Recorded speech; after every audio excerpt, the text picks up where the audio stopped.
Bam! Und damit herzlich willkommen, Leute, in einer neuen Folge. Ich habe hier Intro und Outro mal zusammengedreht, weil ich den ganzen Tag schon gefilmt habe. Und erst habe ich gedacht, das packst du in einen anderen Vlog. Dann habe ich relativ viel reingepackt und habe gedacht, ach, das schaffst du jetzt nicht mehr in einen anderen Vlog. Das musst du ein extra Intro machen. So, und damit herzlich willkommen hier. Ersteinsatz Primera. Hat sich hier schön rumgedreht. Hatte hier am Rand nämlich wirklich viel Wicke in der letzten Runde. Also ich habe hier die Fläche schon fertig gemacht, wie ihr im Laufe des Dings sehen wollt. Hier, Sonne holt sie auch raus. Also, unsere Primera ist da. Ich habe sie letzte Woche abgeholt. Die war nagelneu. Also da war wirklich nicht ein bisschen Verschleiß hier abgeschliffen. Nicht ein bisschen Erde war an dem Ding. Und ihr werdet das auch gleich in den Aufnahmen sehen, wo ich das Ganze abdrehe. Und ich will noch schnell was sagen, was es denn genau für eine Ausstattung hat. Also, wir haben eine mit 3 Saattanks, hier 1, 2 und hier hinten drauf haben wir noch die Biodrill.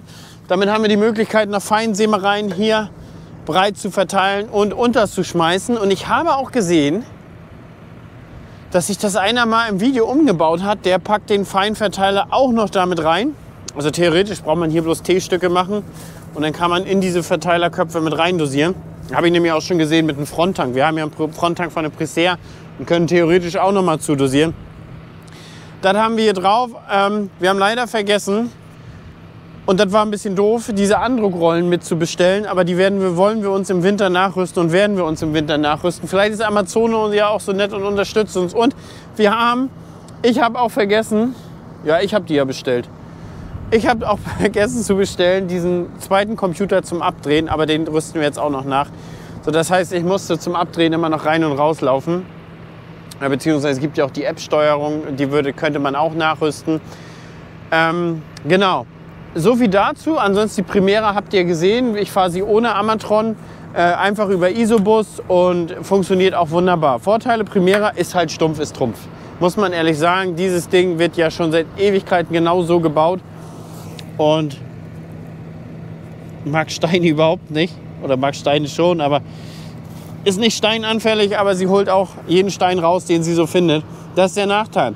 Der Vorteil ist, wir haben kein Hairpinning. Das heißt, wir schmeißen uns keinen Stroh in die Saat drin, räumen alles gut und haben in der Regel gute Feldaufgänge. Und die Feldaufgänge hatten mich auch damals in der Zwischenfrucht überzeugt. Ich habe die letztes Jahr noch mal wieder auf dem Amazonentag gesehen und habe eigentlich gedacht, naja, wenn das mit den Steinen nicht wäre, dann wäre Amazon auch die beste Variante, so ziemlich die Primera, weil sie halt in Preis-Leistung auch weit vor den anderen liegt. Wir sind technisch zu allem in der Lage mit Isobus-Steuerung. Wir haben 3 Saattanks und können mit 3 Applikationskarten fahren, wenn wir es wollten, ja. Und mit Section Control, also ausstattungstechnisch ist da alles möglich bei dieser Maschine.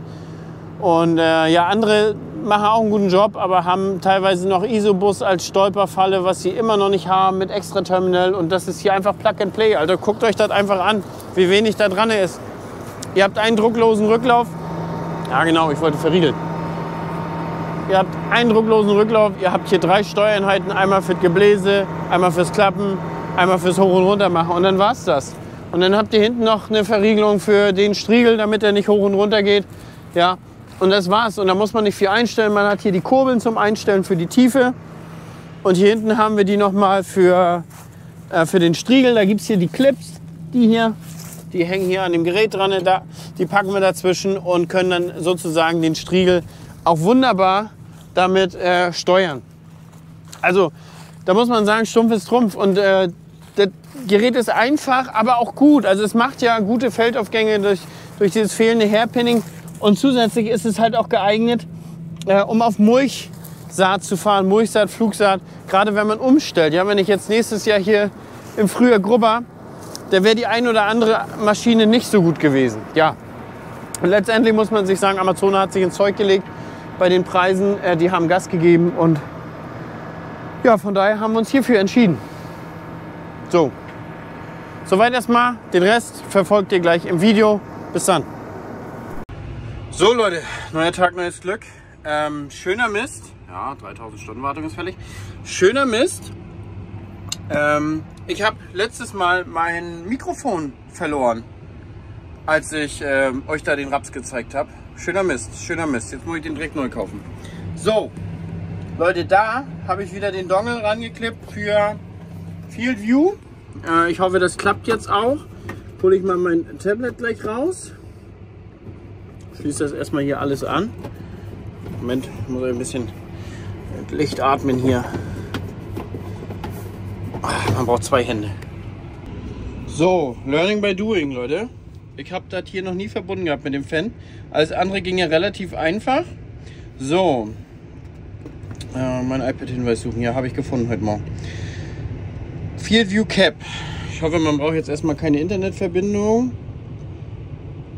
Maschinen, Fendt 39 und dann legen wir jetzt eine Primera noch an. Pneumatische Drillmaschine, weiter. Amazone. Primera DMC, weiter. 32 rein. Ist doch so, ne? Jo, 32 rein. Verbinden. Warum hat er die jetzt nicht gespeichert? Weil wir hier kein Internet haben? So, jetzt müssten wir haben. Einzelkorn-Sämaschine. Ich habe nämlich hier noch keine SIM-Karte drin, ne? Nee, nicht Einzelkorn. Zurück. Pneumatische Drehmaschine. Amazone. Und dann Primera. 32 rein. Reihenabstand. Benutzer definiert. Weiter. 18,75. Fertig. Weiter. Gezogen. Wird mit dieser Drillmaschine Saatgutwagen verwendet? Nein. Drillmaschinen-Display. Ja. Was ist denn hier Fendt, Leute? Akku, Amatron, inkompatibel Display, Challenger, Deutz, Fendt Vario Terminal. Weiter. Primera. Weiter. So, ist drinne. Saatauslass. Ich würde mal sagen, hier Generic Isobus. Das würde ich sagen. Applikation A. Da muss ich nachher mal reingucken. Da muss ich mal nachher reingucken, was ich da einstecke. Gegebenenfalls muss ich nochmal telefonieren. Weil wir haben ja 2 Saattanks, aber die dann auch erfassen kann. Und dann war das hier nochmal bei Geräte. Außer Reichweite. Kann ja nicht sein. Der muss ja Strom kriegen. So, Jungs sind mit Saatgut da. Der kriegt ja Strom. Ich habe den ja hier gekoppelt. Und eigentlich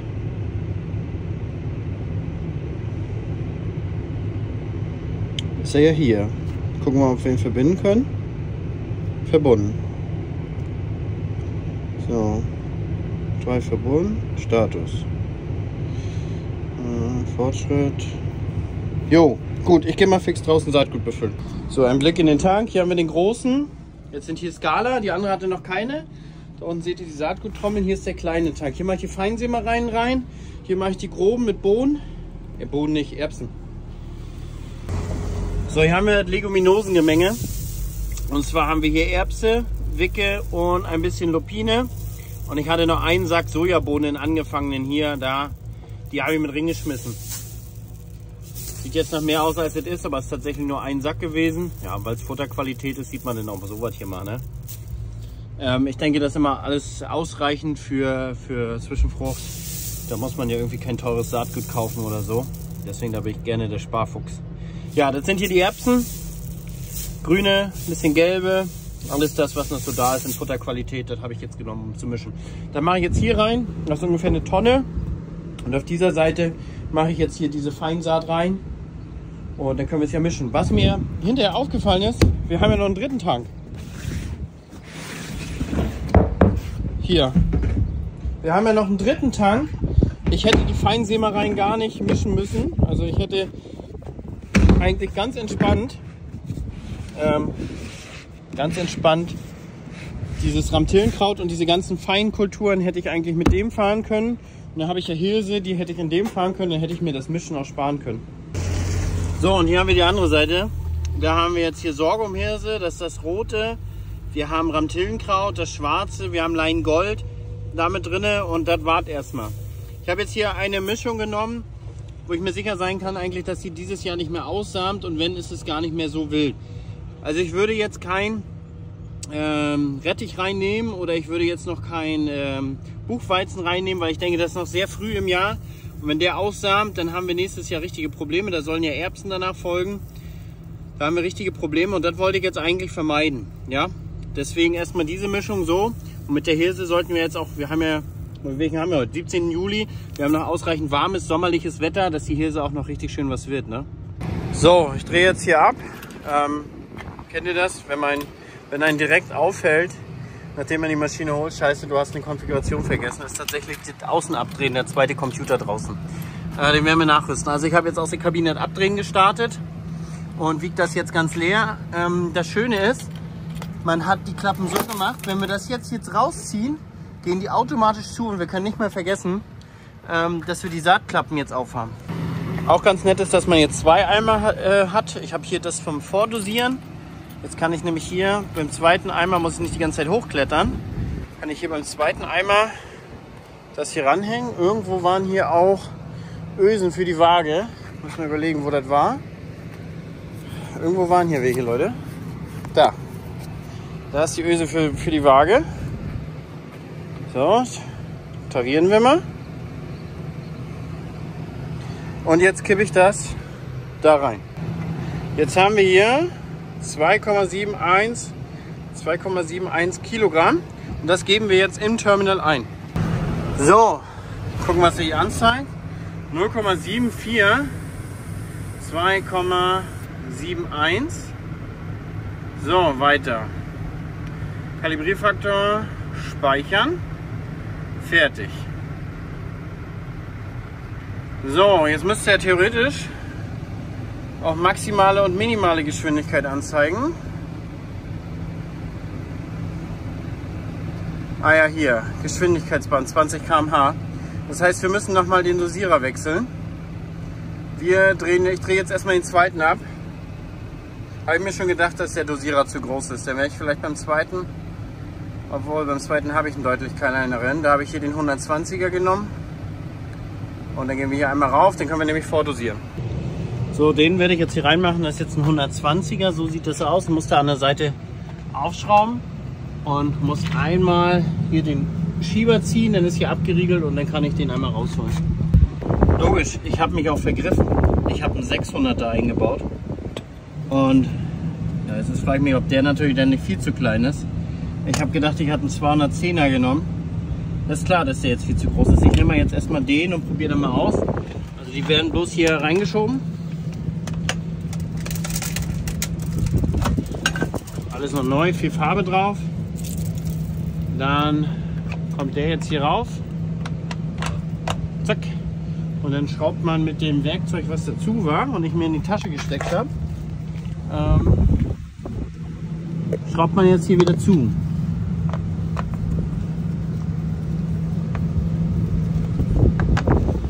So, jetzt kommt ein bisschen Wind hier auf. Ich glaube, es gibt gleich Regen.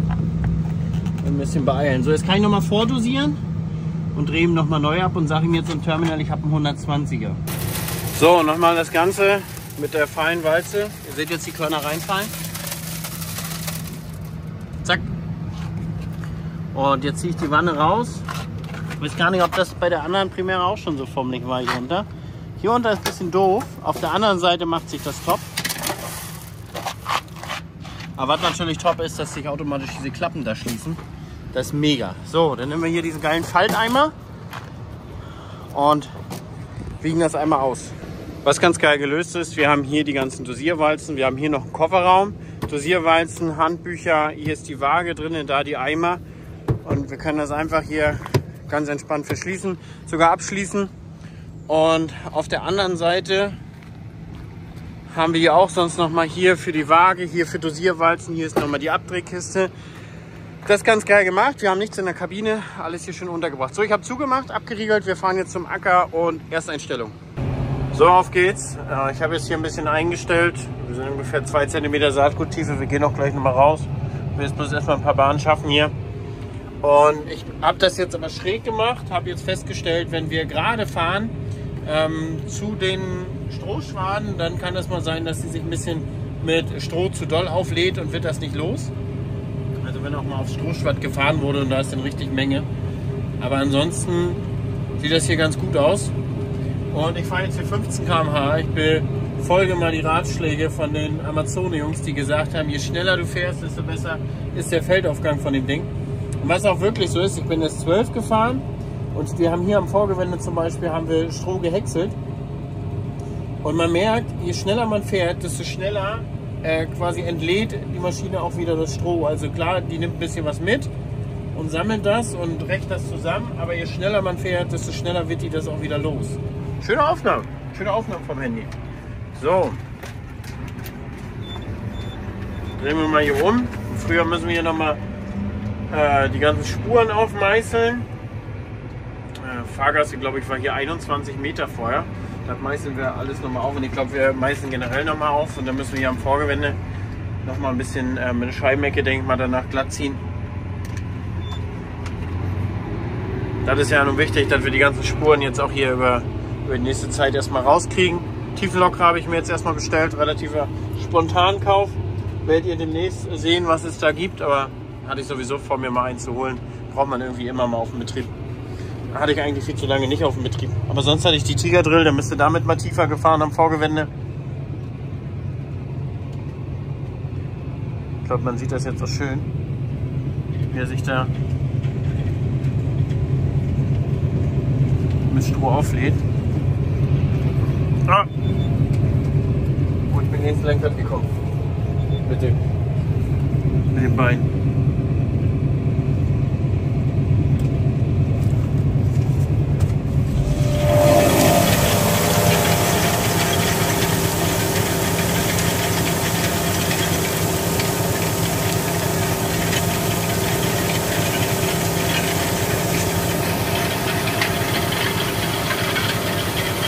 So, hier sind wir jetzt in der Bahn, wo das Stroh gehäckselt wurde.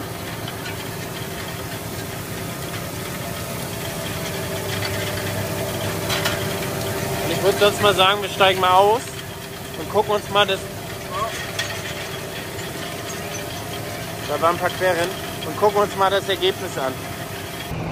Also so sieht es hier vorher aus. Wir hatten auch gestern wieder ein bisschen Regen. Ihr seht, Stroh ist hier da, schön an der Oberfläche. Und jetzt gucken wir uns das mal hier hinterher an in der Maschine. Man sieht jetzt hier schön, wie das Stroh beiseite geräumt wird. Und hier wird es wieder zugedrückt. Ja, genauso hier auch. Klar haben wir so Segmente, glaube ich, wo hier das Stroh ein bisschen schiebt. Dann liegt die Saat ein bisschen offen. Aber der Striegel soll ja dann auch noch seinen Teil machen und das wieder zustreichen. So sieht das hinterher aus. Das sieht ein bisschen nach mehr Erdbewegung aus, als es eigentlich ist. Denn wir haben ja diesen Bereich hier komplett unberührt. Und hier ist einfach nur ein bisschen gespritzte Erde. Das täuscht immer so ein bisschen, sobald das nachher anfängt zu regnen und die Zwischenfrucht wächst, sieht man eigentlich, wie wenig man tatsächlich Erde bewegt hat. So, hier ist eine tiefe Fahrgasse. Hier liegt natürlich die Saat oben drauf. Gar keine Frage. Das sind hier, weiß nicht, 10 cm ist die bestimmt tief. Ich hoffe, ihr seht das. Ja, das ist, glaube ich, ein bisschen schwierig, da eine vernünftige Saat hinzubekommen. Denn wenn man jetzt hier zum Beispiel sieht, ja gut, hier wird eine Rinne aufgemacht, aber hier zum Beispiel läuft das Rad auf der Kante schon von der Fahrgasse weg und da kommt die Saat jetzt da raus. Wir werden trotzdem sehen, ich meine, wenn die Feuchtigkeit da ist und der Striegel macht da auch ein bisschen seine Arbeit, kommt da trotzdem was hoch. Der Tiefenlockerer ist noch nicht hier, sonst hätten wir das erst schon mal gemeißelt, damit die wieder hochkommen. So, genau, so sieht's aus. Ansonsten bis jetzt schönes Arbeiten, wie ihr seht, hier mit dem Stroh. Hier ungefähr, glaube ich, war ungefähr 8 Tonnen Gerste, die hier standen, also auch gar nicht wenig Stroh an Menge. Und wenn wir uns das hier mal sehen, dann müsste die Saat eigentlich hier vernünftig platziert liegen.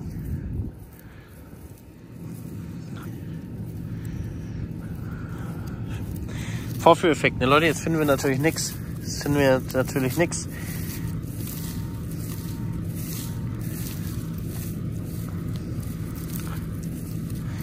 So, da ist die Saat, da haben wir ein Stück. So, wir sind gespannt auf den Feldaufgang, weil das macht es nachher. Wir können so suchen, wie wir wollen.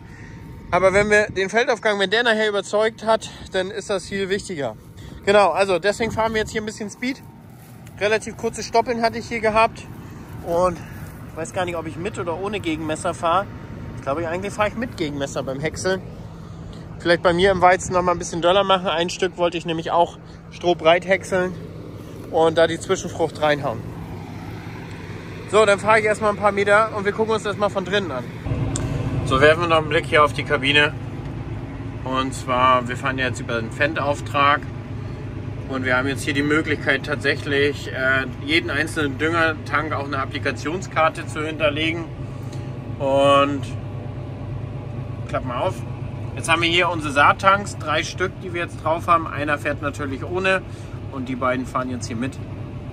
Und die Funktion, glaube ich, habe ich schon beim Hanfdreschen gezeigt. Geschwindigkeit, dann hier die Hektar. Ich bin jetzt noch ein bisschen langsamer geworden. Ich will da ein bisschen vergleichen, ob man einen Unterschied beim Feldaufgang sieht. Gebläsedrehzahl und hier die Sollwert, Kilogramm auf den Hektar. Ja? Das können wir noch durchschalten. Die einzelnen Tanks können wir mehr oder weniger geben und dann können wir hier natürlich auch dementsprechend mehr oder weniger Kilo machen. Und TC heißt im Prinzip, das wird jetzt hier über das Fendt gesteuert, über den Task Controller. Ja, abdrehen können wir auch in dem Menü und ich hoffe, wir rüsten das auch bald nach, sodass wir auch von außen dann abdrehen können. Das erspart natürlich massig Zeit dann letztendlich auch. Ja, ansonsten wird der Feldaufgang natürlich entscheiden, wie gut das jetzt hier läuft und wie gut das nicht läuft. Und ich muss ja sicherlich auch noch meine Erfahrung sammeln. Ja, was jetzt Auswirkungen auf die Saat hat, beziehungsweise wie gut der Feldaufgang sein wird, ist immer ganz schön, dass man mit Zwischenfrucht anfangen kann, um jetzt ja im Prinzip so seine Übung zu machen. Ja, mit Einsätzen, Section Control, Saattiefe, wie gut, wie schlecht. Oder habe ich Queckenriss gesehen? Ja, übrigens zeichne ich das auch. Moment. Ich zeichne euch das jetzt gerade wieder, oder ich zeichne mir das gerade wieder bei FieldView auf. Hier habe ich gerade jetzt den Test angelegt mit den nur Gemenge ohne Leguminosen. Ich muss aber hier sagen, das übernimmt er noch nicht automatisch, sondern ich muss das hier einmal eintippen und auf aktiv tippen. Die sind da gerade ein bisschen bei und gucken, dass das auch so integriert ist, dass er die Zahlen automatisch von der Sämaschine übernimmt. Das wird auf jeden Fall auch funktionieren. Wenn wir mit Applikationskarte nämlich fahren, dann zeichnet er das hier auch auf. Auf jeden Fall habe ich jetzt diesen Test schon mal ein bisschen angelegt. Wir können im nächsten Jahr dann auch auswerten, inwieweit das jetzt Auswirkungen hat. Ich habe nämlich im letzten Video schon gesagt, Folgendes ist ja hier. Hier waren jetzt ganz viele Jahre keine Leguminosen und irgendwann gehen ja auch die Knöllchenbakterien aus dem Boden wieder weg. Deswegen habe ich mir gedacht, mach doch einfach hier 15 Kilo auf dem Hektar. Leguminosen sind ja gar nicht viel. Und dann machst du ein Gemenge, wenn hier nächstes Jahr Erbsen drin kommen sollen, ob das eine Auswirkung hat.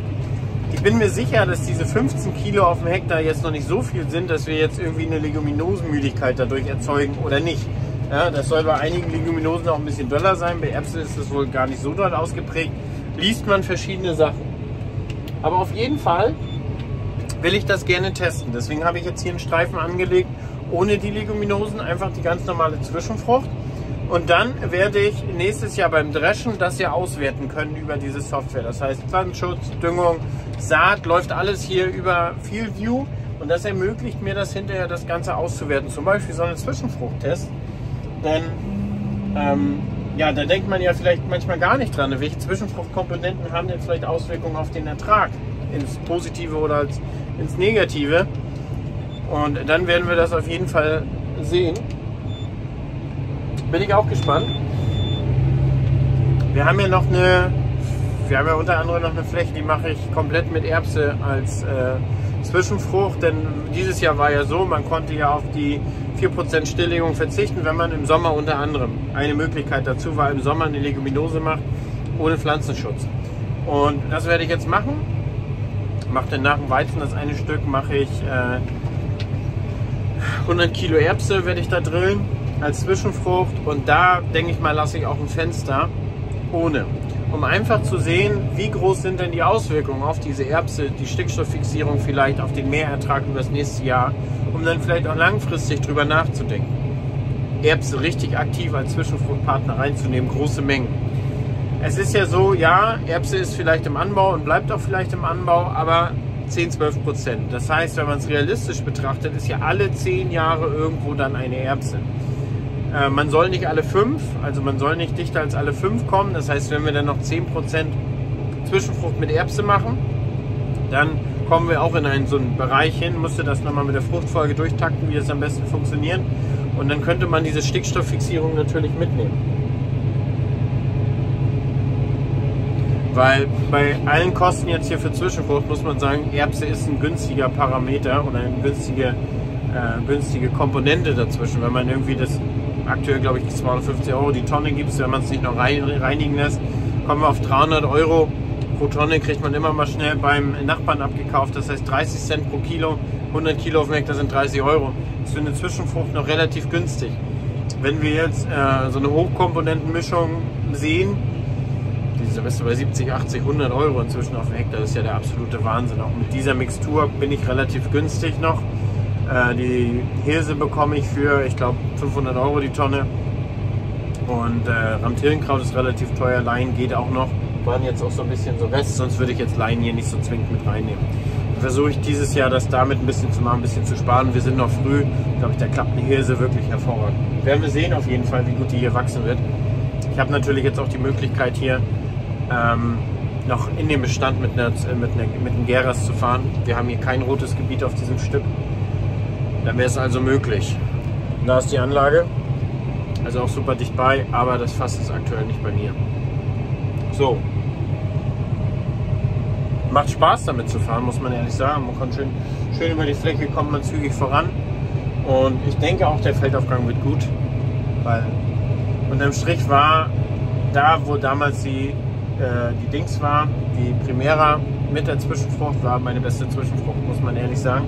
Gut, ich habe hinterher noch ein bisschen Mist gestreut, aber der Betrieb hier sagt, ich habe jetzt die Fläche neu bekommen, der Betrieb hier sagt, hier wurde letztes Jahr ausreichend Mist noch untergearbeitet, also von daher haben wir auch sicherlich noch eine Mistwirkung jetzt hier.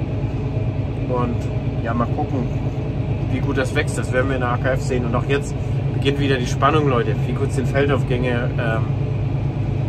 Die Spannung hört ja einfach nicht auf übers Jahr. Jetzt immer noch spannend, wie gut sind die Erträge, und dann ist immer noch spannend, ja, wie gut sind jetzt Feldaufgänge, wie gut kommen wir jetzt ins nächste Jahr. Ne? So, von daher fahre ich erstmal hier weiter vor mich hin. Was mich heute ein bisschen ärgert, ich habe mir eine Drohne vergessen. Ich wollte doch endlich mal wieder Drohnenaufnahmen machen. Aber gut, die Primera läuft ja nicht weg, die ist ja nur hier. Oh. Ist natürlich doof, ist nicht die ganze Fläche geworden. Hier hinter mir alles nicht. Ist nur die Hälfte hier geworden. Also dieser Teil mit ungefähr 30 Hektar. Ah, schade, das Ganze da hinten werden, ich glaube 70 gewesen. Da kommt ja noch der Teil dazu. Da ist jetzt noch eine Brache. Und was ich nicht wusste, Brachen darf man ab dieses Jahr erst ab 15.8. mulchen. Wer hat sich denn das ausgedacht? Das ist ja auf Garantie so, dass da auch alles aussamen kann und soll, was da auch aussamt. Sicherlich ist das immer ganz toll für die Bodenbrüter, für Insekten. Aber wenn natürlich eine Folgekultur, oh, jetzt habe ich hier mit der Hand drauf getippt. Wenn natürlich eine Folgekultur kommen will, oder ich hätte da jetzt eine Zwischenfrucht mit eingedrillt, weggemocht, Zwischenfrucht gedrillt, dann ist das natürlich schwierig. Von daher, Leute, erstmal wieder genug gequatscht, bis später. So, dann gehen wir doch noch mal raus und gucken uns das finale Ergebnis an. Ich habe jetzt hier diese 26 Hektar weg und habe jetzt hier auch eine Stelle ausgesucht. Hier war relativ viel Stroh hier so überlappt. Und also es sah aus der Kabine erstmal ganz gut aus. Man hat hier schön Erde fliegen sehen. Und jetzt, letztendlich bin ich jetzt gespannt, ob ich hier richtig eingestellt habe. Aber hier auf jeden Fall liegt hier die Hirse in der Erde, die ich gerade gefunden habe. Und ich sage euch ganz ehrlich, hier Scheibenscharmaschine, hier wäre sie am Limit gewesen, definitiv. Und wir gucken mal, wie es hier bei der Primera dann letztendlich aussieht, ob es besser ist. Aber hier, ja, hier haben wir einen schönen Schlitz. Richtig klebrig, auch richtig nass. Hier ist eigentlich richtig guter Boden. Da ist die Hirse in der Erde. Also ich bin guter Dinge. Und auch da, wo wir jetzt hier richtig Strohhaufen hatten vom Schwatt, ja, da ist mir jetzt zu weit, da gehe ich nicht hin, sah das richtig gut aus. Also hier war gehäckseltes Stroh. Sieht fast ein bisschen besser aus als hier im Strohschwatt. Ja. Aber wenn wir jetzt hier so rüber gehen und die Erde jetzt abgetrocknet ist, dann seht ihr wirklich, wie viel Erdbewegung hier wirklich ist. Ja. Und wenn wir hier genau sogar noch zwischen den Reihen fahren, seht ihr das, wie wenig Erdbewegung das Ding macht. Ich habe jetzt, ich sag mal, nach den ersten 5 Hektar den Dieselzähler auf 0 gesetzt. 3,4 Liter auf dem Hektar haben wir jetzt verbraucht. Ja, und bin sportliche 15 km/h gefahren. Also sparsam ist das alle Male. Und wie gesagt, bei dem Dieselverbrauch muss man sich wirklich fragen, ja, wie viel Bodenbewegung macht man denn wirklich? Oder ist es einfach nur optisch? Wo ich hier so ein bisschen gesehen habe, hier hat sie nicht überall richtig gut performt in den Fahrspuren. Aber die sind auch überall sehr tief ausgefahren, muss man ehrlich sagen. Ich glaube, ich werde nächstes Jahr nicht mit einfach nur ein bisschen tief lockern zurechtkommen. Hier sind wirklich richtig tiefe Senken drin. Und wenn hier Erbsen herkommen, vielleicht muss ich doch noch grubbern, was ich eigentlich nicht mehr im Frühjahr wollte. Ich werde es mal machen. Ich werde es im Frühjahr erstmal lockern und gucken, wie sich der Boden verhält. Gucken, wie er sich jetzt über das Frühjahr vielleicht auch ein bisschen ausdehnt. Genau, also das war es erstmal hier. Die ersten Hektar sind im Boden. Macht Spaß auf jeden Fall, die Kombination. Ich hab Bock. Und dann sehen wir uns, glaube ich, in der nächsten Folge wieder. Und ich glaube, Freitag, glaube ich, stechen wir noch mal im Weizen. Ich hab Lust. Ich will dann müssen wir noch mal, dann fahren wir noch mal einen anderen Schlag und gucken, ob da was geht. Gestern habe ich schon geguckt. Ich glaube, bin der Meinung, der Akzent könnte was werden. So, mit diesem schönen Panorama verabschieden wir uns. Und ich sage Dankeschön fürs Zuschauen. Wir sehen uns in der nächsten Folge.